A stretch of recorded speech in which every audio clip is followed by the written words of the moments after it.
So how did this governor get disgraced out of office for almost emptying the state's treasury? And yet, some people consider him a hero of the state. His name was Solomon Peter Alemiye-Sia, and he was born on the 16th of November 1952 in Bayelsa State. Career-wise, he joined the military.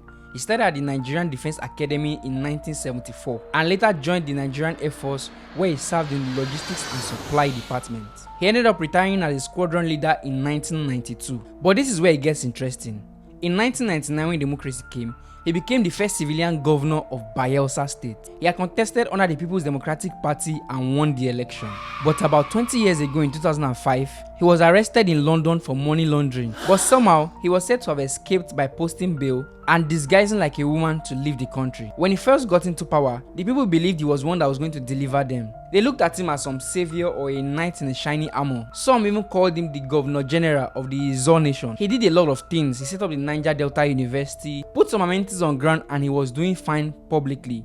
But behind closed doors, he had other plans. All of this work he was doing was so that he could secure the second term, which was when he was going to carry out the entire plan that he had written out. He got re-elected for the second term, and this time he became careless. All his flaws began to surface. The reckless life, the embezzling, and even stuffing money both home and abroad. In September 2005, news broke out that the governor was being detained in a foreign country. He was held down on charges of money laundering. The cash he had was too much. He had 1 million euros in his house and about 3.2 million euros in other accounts. That was not all. He had London houses and over 32 million euros worth of property.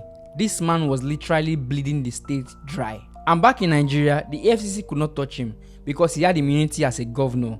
They said he was estimated about $55 million that he had taken from government accounts. Imagine a whole sitting governor detained in another country. It was such an embarrassment. But London authorities, they didn't give a f. They were going to conduct proper investigation.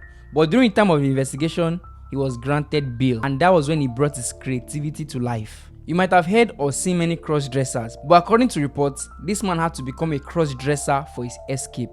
Perfectly planned. He moved from London to Paris, from Paris to Cameroon, and from Cameroon back to Nigeria in the dead of the night, behaving like someone who knew nothing. The entire country was shocked. There were protests in different places. People literally wanted him out of office, and the State House of Representatives, they could not hold that shame to themselves.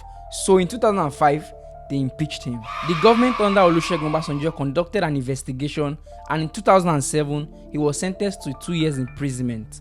He was taken into custody, but guess what? Few hours after, he was released.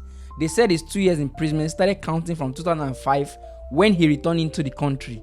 His properties in different quarters were seized, from the one in the United Kingdom, spread all around Europe and other countries, including South Africa. Some of those money were brought back into Bayelsa, but nobody could give account of it anymore. His name was later heard in the political scene after he got a presidential pardon by Goodluck Jonathan. And in 2015, reports broke out that he had a cardiac arrest in a Port Harcourt hospital, and that was how he lost his life.